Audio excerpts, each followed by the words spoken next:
Essa é a parte número 3, irmãos, mas no título, com certeza, deve ser a parte número 5, 6, 7, 8. É a parte número 8.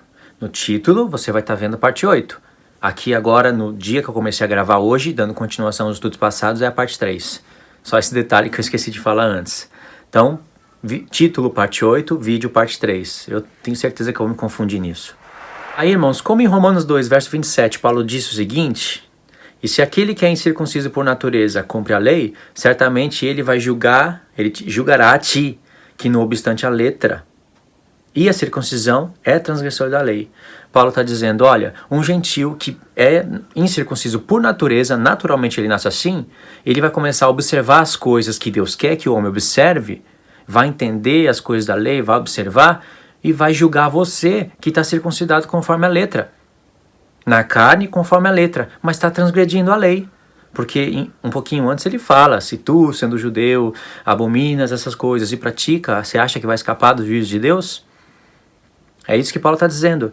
Então as pessoas iriam concluir, bom, se um gentio, ele se converte agora ao Deus de Israel, sem passar por que Moisés disse, se circuncidar, guardar as festas no templo, sem nada disso, que valor tem a circuncisão, gente? Olha que o apóstolo, essa praga está pregando. Lá em Atos não fala, tira essa peste do mundo. Falavam assim dele. Mata ele, a peste. Que valor tem a circuncisão? Ele está se apartando de Moisés. Isso queriam falar, torciam os ensinos dele. Ele manda fazer o mal para que venha bem. Aí isso seria uma afirmação. Paulo disse que a circuncisão não tem valor. Vocês querem seguir isso? Vamos ver o que diz a Torá. Descendência de Abraão deve se circuncidar. Vamos ver o que diz Torá. Moisés. Todo estrangeiro que se achegar ao Deus de Israel deve se circuncidar. Vamos ver o que diz o profeta. O apóstolo Paulo não usa o profeta. Isaías, nenhum incircunciso entrará na minha cidade. E aí? Como é que fica? Eu estou falando o que está escrito. O apóstolo Paulo está falando o que não está escrito. Está falando ao contrário. Mas o apóstolo Paulo falava o que estava escrito, somando coisas espirituais com coisas espirituais que é ensinada pelo Espírito Santo através das Escrituras, somando, fazendo equação das coisas e chegando no resultado de versos que Paulo cita nas suas cartas. Mas pessoas infiéis não queriam olhar para isso. Então, Paulo pega o que seria uma afirmação e transforma numa pergunta e taca na sua carta. Qual é, pois, então, a vantagem de ser judeu? Qual a utilidade da circuncisão? Paulo fala muita, tem muita, sobre todos os aspectos. Não vem torcer minha palavra, não. Principalmente porque aos judeus foram confiados os oráculos de Deus. Entendeu o sentido da pergunta? Se você sabe explicar isso, você está entendendo o que o apóstolo Paulo está falando. Se você não sabe explicar isso, você não está entendendo o que ele está falando. Muita coisa você não está entendendo. Agora vamos pegar os textos que os calvinistas usam para sustentar calvinismo, calvinolatria. Vamos pegar os textos que Augusto Nicodemos usa. Augusto Nicodemos usa, não vem falar que ele não usa não. Se falou é mentiroso, mentirosa. Ele usa nas suas pregações. Hernandes Dias Lopes. E vamos colocar no contexto. Tira lá da pregação invencionista deles e coloca no contexto. Paulo vai falar em Romanos 3 a partir do verso 9. Que se conclui, temos nós qualquer vantagem? Não, de forma nenhuma, pois temos demonstrado que todos, tanto judeus como gregos, estão debaixo do pecado. Então ele vai falar que o gentio não está em vantagem, ele está dando um equilíbrio entre judeus e gentios, irmãos. O gentio não está em vantagem. O judeu também não está em vantagem, porque Deus deu a palavra para eles. Eles têm a missão, carregou a palavra de Deus. A casa de Judá ficou ali casada com Deus. A casa de Israel não, ela ficou sem marido. Está nos profetas. Aí Paulo fala, nós temos vantagem então? Temos vantagem? Não, porque todos estão debaixo do pecado. Como está escrito, não há justo, nenhum sequer. Não há quem entenda. Não há quem busque a Deus. Todos se extraviaram e a uma se fizeram inúteis. Não há quem faça o bem, não há nenhum sequer. A garganta deles é sepulcro aberto. Com língua urdem engano. Veneno de víbora está debaixo dos seus lábios. A boca eles têm cheia de maldição e de amargura. São os seus pés velozes para derramar o sangue, matar. Nos seus caminhos há destruição e miséria. Desconhecer o caminho da paz, não há temor de Deus, não há temor de Deus diante dos seus olhos. Paulo, olha o que ele vai escrever no verso 19. Ora, sabemos que tudo o que a lei diz, aos que vivem debaixo da lei, diz, para que toda boca se cale e todo mundo seja culpável perante Deus, visto que ninguém será justificado dele por obras da lei, em razão de que pela lei vem o pleno conhecimento do pecado. Paulo fez uma compilação de vários textos. Aqui tem Salmos, aqui tem Isaías, aqui tem versos que estão no livro da lei. Paulo colocou tudo e disse, ora, o que a lei diz, aos que vivem debaixo da lei o diz. O que a lei diz, ele usou a palavra lei, mas pegou Salmos, pegou várias coisas, assim como João faz, Jesus faz. Por que chamou de lei? Lei não é só Moisés, lá é conhecido como Torá, o livro da Torá. Mas todos os profetas é uma lei. Torá é instrução. É isso que Paulo quis dizer aqui. E ele diz, aos que vivem debaixo da lei o diz. Ou seja, não é somente os gentios que estavam vivendo assim, mas eram judeus também, porque Deus estava denunciando o seu povo. Os pés velozes para derramar o sangue. Agora, Paulo falava de toda a humanidade? Depravação total do homem?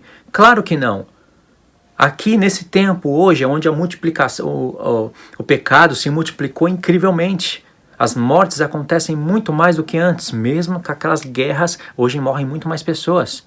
Só o tempo que eu comecei a fazer esses vídeos aqui, pessoas foram assassinadas, mortas, de várias maneiras. Só o tempo que eu comecei a gravar esses 3 vídeos, no mundo inteiro. Hoje, os seus pés são velozes para derramar o sangue das pessoas? Debaixo da sua língua tem veneno, maldição e amargura? Ou até mesmo de quem não conhece a Cristo? Tem pessoas assim? Sim, tem. Mas tem pessoas que não. Isso não se aplica para todos, mas os calvinistas dizem que isso se aplica para todos. E não compreende o que leva Paulo a dizer tudo isso, porque ele conclui no verso 19, ora, sabemos que tudo o que a lei diz, aos que vivem debaixo da lei, diz, para que toda boca se cale e todo mundo seja culpável perante Deus, visto que ninguém será justificado dele por obras da lei, em razão de que pela lei vem o pleno conhecimento do pecado. Como a pessoa vai ser justificada por obras da lei? É isso que Paulo está falando aqui. Nem sempre ele vai estar falando obras da lei, nem sempre vai estar escrito obras da lei. Às vezes vai estar escrito só obras, mas o contexto continua o assunto passado. O contexto continua falando de circuncisão. E nesse contexto vai aparecer justificação e vida eterna. Aí Paulo vai falar algo muito difícil também de explicar, muito difícil de entender, irmãos. Porque hoje existe calvinismo e isso é muito difícil de entender. Se não existisse, a gente poderia falar disso, compreender corretamente mais rápido. Verso 21, olha só que difícil. Mas agora, sem lei, se manifestou a justiça de Deus testemunhada pela lei e pelos profetas. Justiça de Deus mediante a fé em Jesus Cristo, para todos e sobre todos os que creem, porque não há distinção, pois todos pecaram e destituídos estão da glória de Deus, sendo justificados gratuitamente por sua graça, mediante a redenção que há em Cristo Jesus, a quem Deus propôs, no seu sangue, como propiciação mediante a fé, para se manifestar a justiça, por ter Deus, na sua tolerância, deixado impune os pecados anteriormente cometidos, tendo em vista a manifestação da sua justiça no tempo presente, para ele mesmo ser justo e justificador daquele que tem fé em Jesus. Até o verso 26, tem inúmeras coisas que calvinistas jamais podem explicar. Eu vou estar falando isso até o final do vídeo. Então eles vão catar aqui somente uns textinhos, somando com outros, para chegar para você e falar, salvação não se perde. Você foi salvo para sempre. Você foi eleito antes da fundação do mundo, etc e tal. Realmente foi. Mas isso não anula o poder de escolha do homem no tempo. Soberania não anula a presciência de Deus, nem presciência anula a soberania de Deus. Aliás, se existe um Deus soberano é porque ele é presciente. Como é que um Deus soberano, todo-poderoso, não vai ser presciente? Então, o que Paulo está falando aqui é a revelação do que significa circuncisão na carne, circuncisão pelo Espírito. Ele está falando coisas aqui, deixando sinalizações para que as pessoas, através das palavras, pudessem compreender o que ele está querendo dizer. Ele não vai parar aqui para escrever um Hebreus aqui, né? Igual o escritor de Hebreus faz em Romanos, lá em Hebreus, desde o capítulo 1 até o capítulo 8, no 9 e no 10 ele vai falar detalhes específicos do dia da expiação. Paulo não pode abrir aspas aqui e escrever um Hebreus aqui dentro de Romanos capítulo 3. Mas olha o que ele disse. Mas agora, sem lei, se manifestou a justiça de Deus testemunhada pela lei e pelos profetas. Quando ele fala sem lei, ele não está falando sem os 10 mandamentos. Aí tem outra parte de um povo sinistro. Jesus prometeu, pelo Espírito Santo, escrever a lei no coração do homem. É a nova aliança, no texto chave principal da nova aliança, e quando ele vem para libertar você dos 10 mandamentos. Sinistro, um povo assim é sinistro. Antes de se fazer carne, ele fez uma promessa. Quando ele se fez carne, né, já estava na carne, veio então abolir a promessa que ele tinha feito em Jeremias 31. Eu aprendi isso dentro da igreja. E quase fui expulso por questionar isso. Estou falando da minha experiência, não estou falando que é assim com todo mundo. Mas agora, sem lei, não falou aqui sem lei da primeira aliança de Moisés, etc e tal, mas olha o contexto. Mas agora, sem lei, se manifestou a justiça de Deus, testemunhada pela lei e pelos profetas. Aí ele vai falar onde que a lei testemunhava a justiça de Deus que viria no futuro.